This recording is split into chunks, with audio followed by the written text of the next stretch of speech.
Assalamu alaikum viewers, Ramzanul Mubarak. I am Mohammad Snawar and in this lecture I am going to discuss how to fetch data from database and how can we print in table form. Very interesting and important lecture. You must watch with full attention, and if you have any question then you can ask me on Facebook group and don't feel hesitate to ask me questions. And let's start this lecture. हमने Ajax के through हमने data backend पे send किया था और उसके बाद हमने डेटाबेस में सेंड किया था। अब इस लेक्चर में हमने देखना है कि ये जो डाटा हमने डेटाबेस में स्टोर करवाया था उसको हम किस तरह एक्सेस कर सकते हैं, उसको फैच करना है और उसके बाद हमने टेबल फॉर्म में वहाँ पे कॉन्टैक्ट जितने भी होंगे, रिकॉर्ड जो होंगे वो हमने शो करवाने हैं।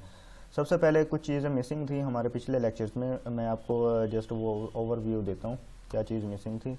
जब मैं ऐड रिकॉर्ड करता हूँ तब मुझे यहाँ पे मैं फ़ोन एंटर करता हूँ और उसके बाद जब मैं सबमिट पे क्लिक करता हूँ तो ये मॉडल जो है वो हाइड नहीं होता है और उसके बाद ये जो इनपुट फील्ड हैं वो हमारी एम्प्टी नहीं होती। मतलब जब ये सबमिट हो जाए तो ये हमारी इनपुट फील्ड खाली हो जानी चाहिए और डेटाबेस में ऑलरेडी रिकॉर्ड आ गया होगा। यहाँ पे हम देख लेते हैं, ये मैंने एंट्री किया था बिल लेटेस्ट रिकॉर्ड, तो यहाँ पे मुझे ये सारी एम्प्टी हो जानी चाहिए थी, वो हम लोग देखते हैं। तो ये हम सबसे पहले ये कर लेते हैं कि हम रिस्पॉन्स यहाँ पे सेंड करेंगे कि यहाँ पे अगर ये सक्सेस हो जाए तो हम कोई ना कोई रिस्पॉन्स हम बैक एजिक्स में वो सेंड करें। यहाँ पे हम लोग इको करवा लेते हैं सबमिटेड, कुछ भी करवा लें, यहाँ पे मैं सबमिटेड करवा लेता हूँ। अगर वो डेटाबेस में रिकॉर्ड सक्सेसफुली सबमिट हो जाता है तो यहाँ पे मैं इको करवा लेता हूँ कि सबमिटेड। अगर नहीं होता तो तब हम लोग क्या कर रहे थे कि अरेज हम सेंड कर रहे थे, ये जो एरर्स होंगे उसकी अरेज सेंड कर रहे थे। अब यहाँ पे एजेक्स पे यहाँ पे डाटा आएगा। अब यहाँ पे डाटा किस फॉर्म में आएगा हम लोग चेक कर लेते हैं। यहाँ पे अलर्ट में डाटा, यहाँ पे मैं करता हूँ रिफ्रेश और उसके बाद मैं डाटा एंटर करता हूँ। हमने जस्ट देखना है कि हमें रिस्पॉन्स क्या मिला। अब ये देखें सबमिटेड, हमारा जो रिकॉर्ड है वो सबमिट हो चुका है। अब जब ये सबमिट हो जाएगा तो ये हमारा मॉडल जो है वो हाइड हो जाना चाहिए, लेकिन यहाँ पे नहीं हो रहा। तो यहाँ पे हम लोग इफ़ कंडीशन लगा लेते हैं। अगर डाटा जो है इक्वल टू सबमिटेड होगा, अगर हमारे पास जो डाटा है वो उसमें जो है डाटा हमें सबमिटेड मिलेगा तो हम क्या करेंगे, मॉडल को हाइड करना है। अब मॉडल की आईडी हम देख लेते हैं, आईडी के थ्रू ही हम उसको हाइड कर सकते हैं। तो यहाँ पे मैं देख लेता हूँ ऐड मॉडल, ये हमारे पास मॉडल था, उसकी आईडी मैंने गेट की और यहाँ पे मैंने उसको हाइड करना है। सबसे पहले उसको स्पेस खाली कर लेते हैं। ये फॉर्म जो है इसको हमने खाली करके ही उसको मॉडल को हाइड करना है। तो यहाँ पे मैंने इस फॉर्म को एम्प्टी करना है। ये जितनी भी इनपुट फील्ड्स होंगी सबको मैंने रेज करना है, सब की जो वैल्यूज़ हैं वो खाली करनी है। तो यहाँ पे फॉर्म की वैल्यूज़ गेट कर लेते हैं। यहाँ पे फॉर्म मेरे पास ये पड़ा हुआ है और ये ऐड फॉर्म है। यहाँ पे हम लोग ये आईडी यूज़ करते हैं, $साइन एंड डबल कोट्स में हैश टैग के साथ उसकी आईडी यूज़ करना है डॉट, और यहाँ पे हमने ये ब्रैकेट में 0 यूज़ करना है। ये फॉर्म की जितने भी फील्ड्स होंगी उसके लिए, उसको 0 करने के लिए, उसको एम्प्टी करने के लिए यूज़ करते हैं डॉट रीसेट। ये सॉरी रीसेट, और ये हम फंक्शन यूज़ करते हैं। ये फंक्शन इसलिए यूज़ करते हैं, ये जितनी भी इनपुट फील्ड्स होंगी इन सबको रीसेट करने के लिए यूज़ करते हैं। मतलब इनपुट फील्ड को खाली करने के लिए यूज़ करते हैं। यहाँ पे मैं आपको दिखा देता हूँ ये, और उसके बाद रिकॉर्ड मेरा एंटर हो चुका है और उसके बाद ये सबमिटेड हो चुका है और हमारे जितनी भी इनपुट फील्ड्स थी वो हमारी रीसेट हो चुकी हैं। अब ये रीसेट फॉर्म है। अब साथ ही मैंने मॉडल को भी हाइड करना है, तो यहाँ पे मॉडल को भी हाइड कर लेते हैं। अब मॉडल की आईडी यूज़ करनी है, तो यहाँ पे मैं देख लेता हूँ मॉडल की ये आईडी है। अब मॉडल की आईडी हमने यहाँ पे यूज़ करनी है, यहाँ पे यूज़ करनी है हैश टैग और डॉट मॉडल को हमने हाइड करना है और यहाँ पे उसको करना है हाइड। तो ये हम लोग मॉडल जो है वो फंक्शन यूज़ करते हैं और उसमें हमने बताना होता है कि हमने हाइड करना है, रीसेट करना है, क्या करना है, चेंज करना है। तो यहाँ पे हम लोग यहाँ पे देते हैं, तो करके देख लेते हैं।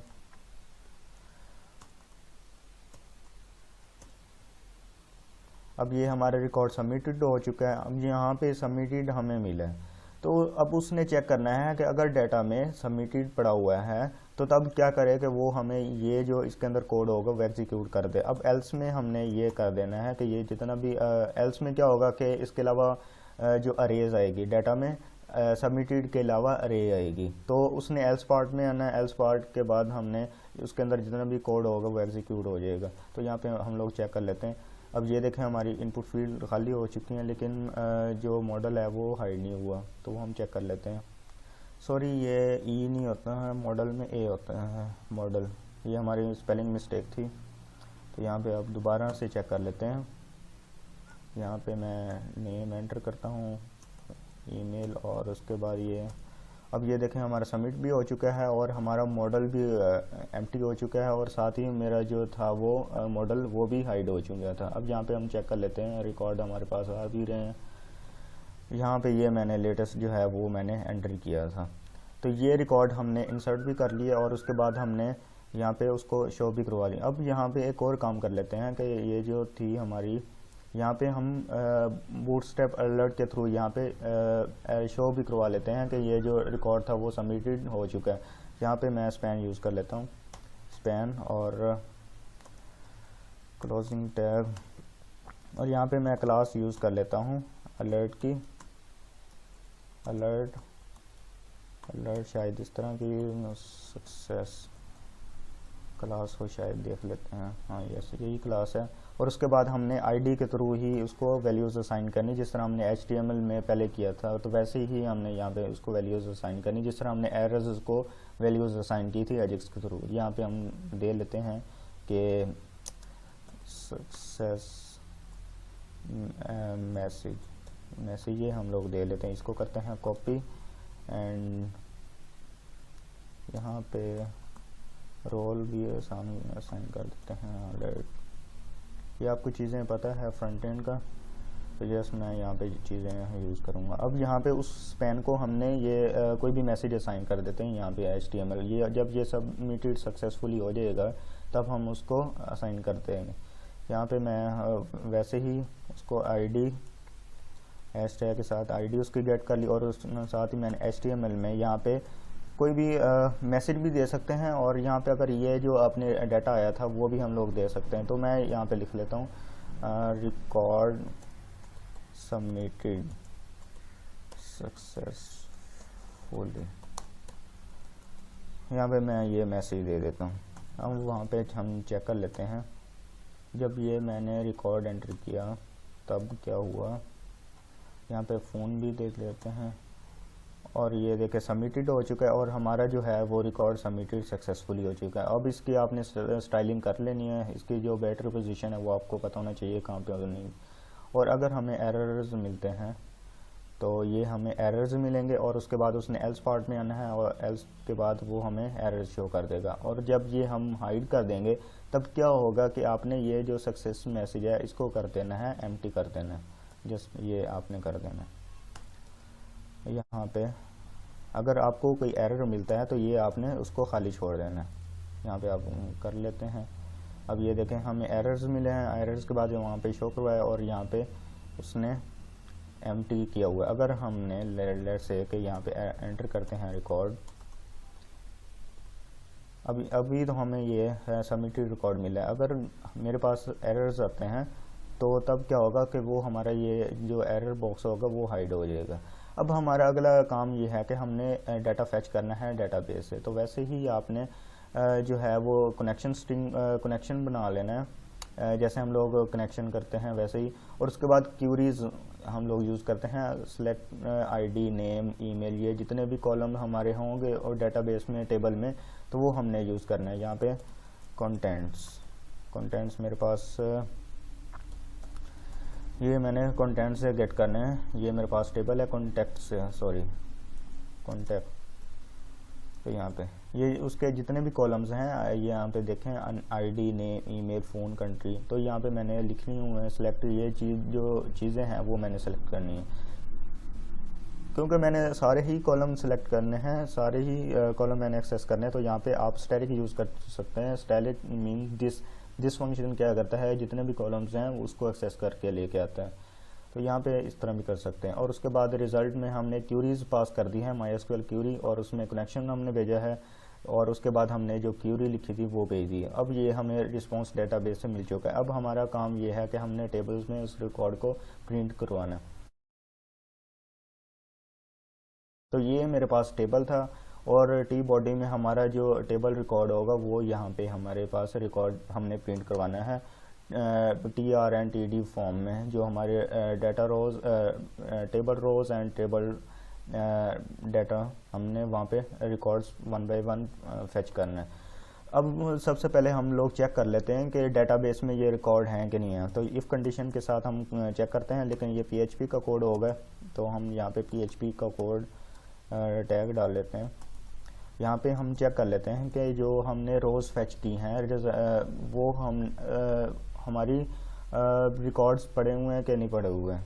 तो यहाँ पे चेक कर लेते हैं MySQLi num रोज़ जितने भी रोज़ हैं उसको फेच करके लेके आता है यहाँ पे, और साथ ही मैं रिज़ल्ट पास कर देता हूँ कि रिस्पॉन्स जो हमारे पास डेटाबेस से आएगा। अब ये हमारी रोज़ फॉर्म में उसने डाटा फेच करके दे दिया है, और यहाँ पे चेक कर लेते हैं कि ये ग्रेटर देन 0 है कि नहीं है। ग्रेटर देन 0 मीन्स के रिकॉर्ड्स डेटाबेस में पड़े हुए हैं कि नहीं पड़े हुए। अगर पड़े हुए हैं तब हम इसको क्या करते हैं कि वाइल लूप में हम लोग इसको प्रिंट करवा लेते हैं।